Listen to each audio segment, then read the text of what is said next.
L'Espagne a enregistré dimanche 838 morts en une journée, son plus lourd bilan depuis le début de l'épidémie. Désormais, seuls les personnels des secteurs essentiels sont autorisés à poursuivre leur travail.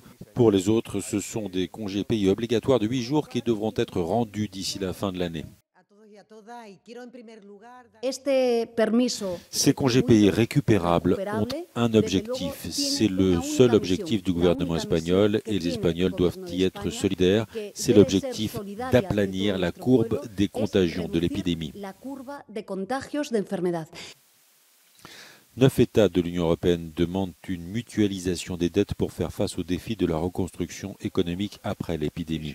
Le Premier ministre italien Giuseppe Conte a appelé à ne pas commettre d'erreurs tragiques.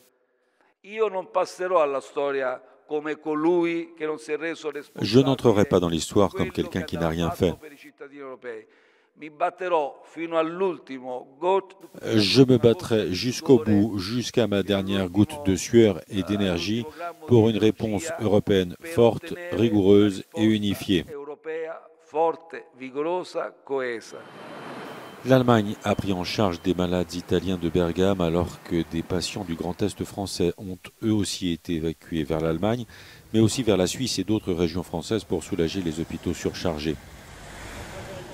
Quant au Royaume-Uni, où plus de 1200 personnes ont été tuées, les autorités estiment que le pays pourrait ne pas renouer avec une vie normale avant 6 mois. Comme le Premier ministre l'a indiqué dans sa lettre, chacun doit comprendre que la situation va d'abord empirer avant de s'améliorer.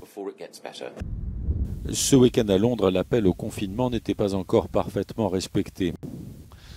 De son côté, le Portugal tente lui aussi de freiner la vitesse de contamination au coronavirus et bloque désormais ceux qui tentent de se rendre depuis Lisbonne vers le sud du pays sans raison professionnelle pour les vacances de Pâques.